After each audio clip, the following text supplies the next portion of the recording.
Sobrang linaw na nga at sobrang ganda na nga ng mga isda dito sa tubig sa Lawa na Laguna Lake, lalo din sa aming lugar sa Barangay Nabotos, Cardona, Rizal. Talagang napakalinaw at talagang napakasarap nga mga isda. Talaga sayang maraming nahuli.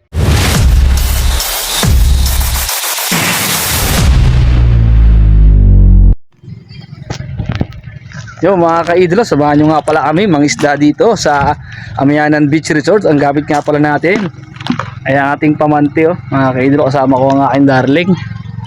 Ayun, dito kami sa Amianan Beach Resort mga manti. Susubukan natin kung tayo makakauli ng pang-ulam.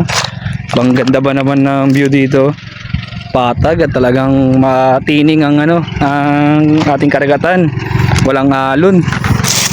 Paganda at maliwalas ang paligid mga kaidolo dito sa Amianan Beach Resort at talaga sobrang linaw na rin ang ating tubig sa lawa. Tatry natin kung tayo makakapang-ulam kasama ang ating darling.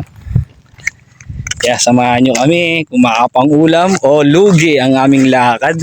Sobrang linaw na ng tubig dito mga kaidolo, pagmasdan nyo. Ayan, kung makikita nyo nga sobrang linaw, no?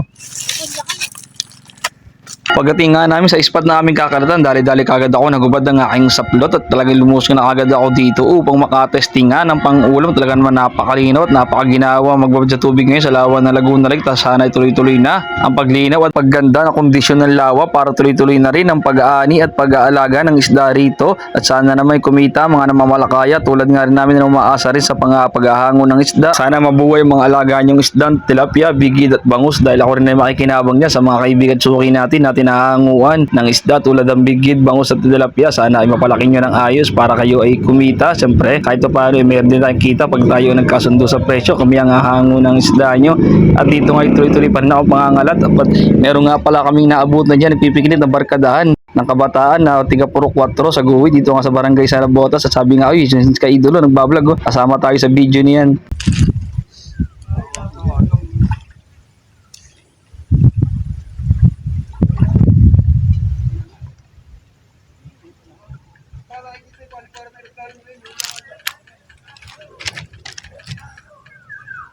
Wala, kulang kami. Tuwan tayo, bibigan.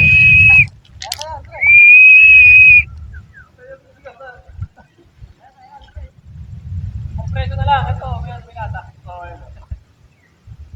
At talaga naman sumisipol pa ang aking darling para nakukulangan pa sa hangin. Gusto pa yata abutin kami ng unos at ulan dito sa Amianan. Talaga sumisipol pa. At naririnig nyo nga dyan, ito nga yung mga batang nagpapasama sa video sa atin. Tiga puro 4 ng Barangay Guhit. Sila nga ay nagpipiknit at meron din kasamang namimiwas.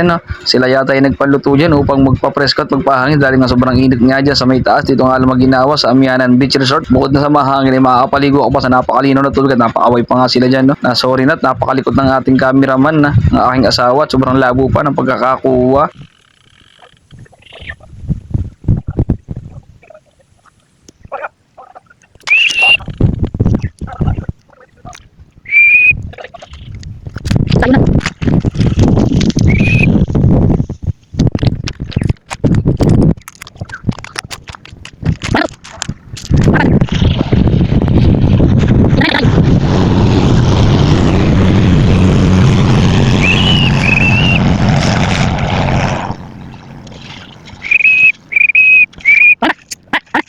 Dito nga tayo nananamsam na, tayo may nakadalawang kalat dyan. Yung unang kalat nga natin ay olats tayo. Talagang wala tayong nahuli dahil nga siguro sobrang linaw at dami rin naliligo kaya bulabog na ang isda.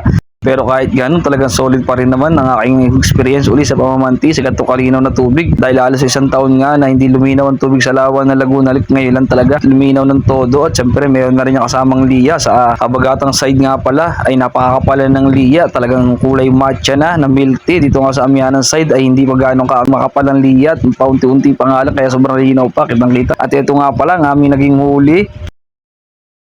Namanti kami, dami naming huli.